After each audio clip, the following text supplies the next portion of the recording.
Bonjour, bienvenue aux Petites Jasettes pédagogiques.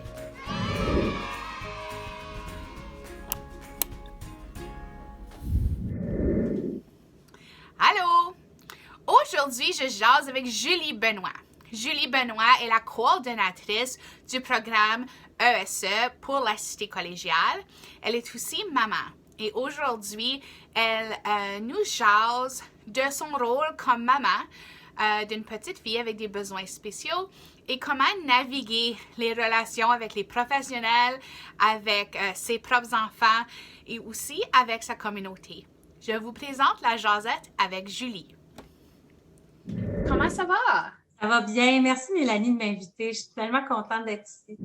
Voulais-tu partager avec nous un peu ta situation familiale puis ta réalité de tous les jours? Oui, bien en fait, moi je suis maman de 2 enfants. J'ai ma belle Laurence qui a bientôt 6 ans. Laurence, elle est née avec une anomalie génétique qui s'appelle le syndrome KBG. Donc, c'est une petite anomalie sur un des gènes. C'est pas certains parents sont porteurs de ce gène-là. Sylvain et moi, on n'est pas porteurs de ce gène-là. C'est vraiment une erreur à la conception pour Laurence, en tout cas. Donc, personne n'est porteur du gène sauf elle. Et le syndrome KBG, ça se manifeste à travers des retards moteurs, des défis au niveau de la santé. Elle a une surdité, une basse vision.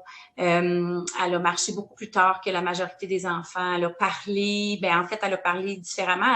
Elle a appris à communiquer avec la langue des signes, mais son langage oral, c'est vers 4 ans. 4 ans et demi qu'on a vraiment commencé à comprendre un petit peu mieux son langage verbal. Elle utilise encore la LSQ pour communiquer dans des situations où elle entend moins bien. Puis, c'est suivi par 18 spécialistes. Ma fille est tellement un rayon de soleil, tu sais.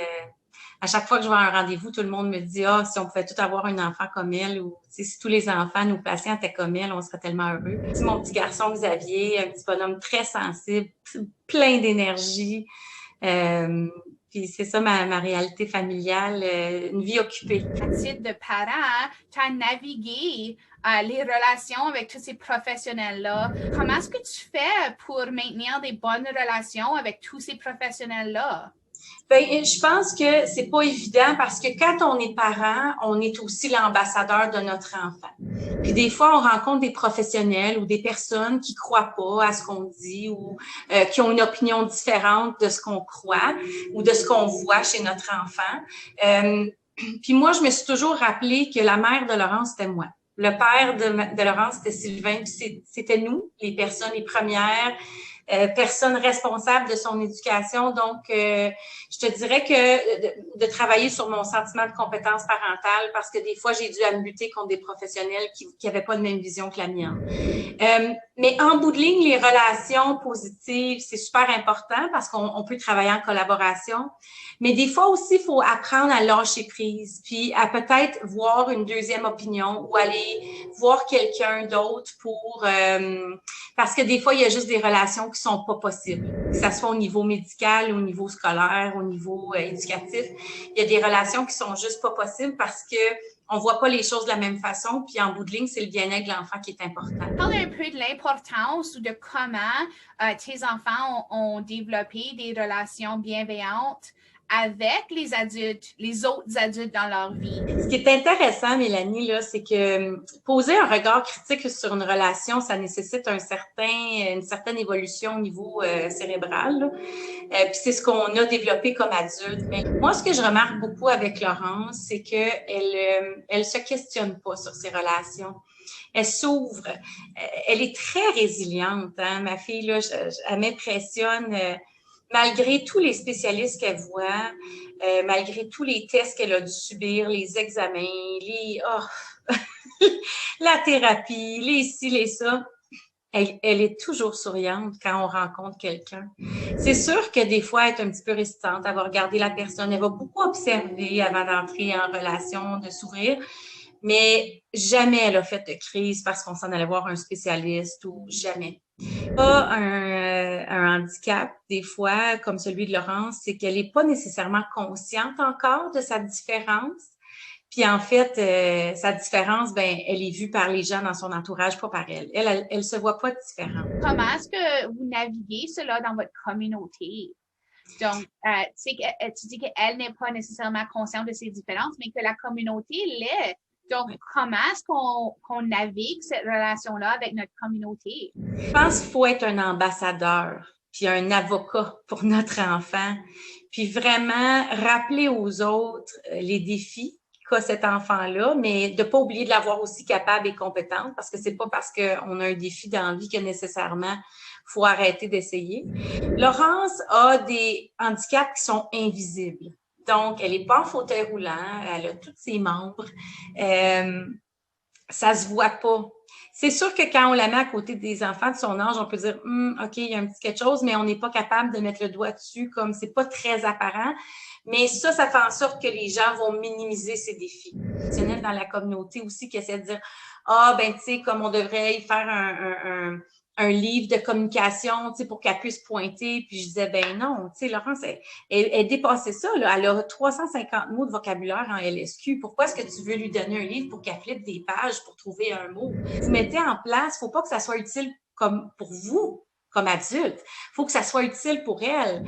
Elle, il n'y a pas vraiment de bénéfice pour elle d'avoir des appareils parce que si les gens dans son entourage apprenaient la LSQ, ben ils pourraient se faire comprendre, en plus du langage oral, elle pourrait comprendre aussi si les adultes dans son environnement utilisaient la LSQ pour appuyer le langage. Donc, tu sais, c'est comme tout l'enseignement qu'on doit faire avec les gens dans la communauté de dire oui, Laurence, ça se développe bien. Oui, elle a des grandes forces. Elle a aussi des défis. Puis il faut respecter ses défis. Il faut respecter ses limites. Il faut peut-être essayer de l'amener un peu plus loin dans certaines limites, mais il y a des limites qu'elle a. Comme sa surdité, il n'y a rien qu'on peut faire. Elle est là, elle est permanente. Puis ça changera pas. Donc, adaptons-nous à l'enfant. Soyons, nous, résilients aussi. Pas juste demander à l'enfant d'être résilient, mais nous, comme adultes, de s'adapter à ce que l'enfant est capable et pas capable de faire. Tu touches un bon point aussi. Est-ce que c'est réellement pour l'enfant ou est-ce que c'est pour moi? C'est des fois de donner ce rappel-là. Pourquoi je m'attends qu'un enfant, puis encore plus un enfant qui a peut-être des besoins spéciaux ou qui a besoin des accommodements, que je m'attends qu'eux autres vont gérer la situation, que moi, j'ai même pas appris comment gérer cette situation-là encore. C'est ça. Puis je pense qu'il faut faire confiance à l'enfant. L'autre fois, j'étais en voiture, puis je trouvais ça tellement mignon. Je parlais à Laurence, puis c'est sûr que quand je conduis, je peux pas utiliser la LSQ parce que je vais avoir un accident. Donc, je parlais un peu plus fort, puis Laurence, elle avait sa tuque, elle entendait encore moins bien.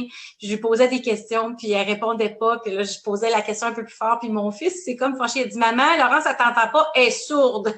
J'ai dit, OK, oui, je le sais. La beauté d'avoir un enfant qui a des besoins spéciaux, c'est que ça développe une belle sensibilité chez les autres enfants aussi. Quelle est la relation entre Laurence et son frère? Vraiment, vraiment proches, sont très complices. Ils ont seulement 18 mois de différence. Puis ils se comprennent. Puis Xavier, il démontre beaucoup d'intérêt aussi envers la LSQ. Donc, ça lui permet aussi d'utiliser des mots avec sa sœur des fois. Je peux pas imaginer ma vie différemment.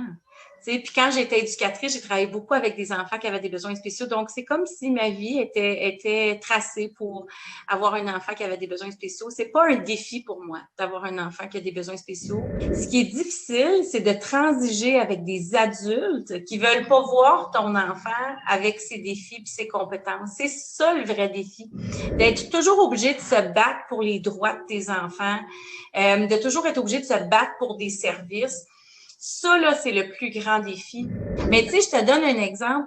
Quand Laurence a commencé le centre éducatif, c'était tellement facile parce que ben je connaissais les gens dans la communauté des services à l'enfance, puis la philosophie aussi des services à l'enfance, c'est d'être là pour l'enfant. Rapidement, Laurence était dans une limousine de services au centre éducatif. La réalité a frappé quand le centre éducatif a terminé parce qu'elle commençait l'école.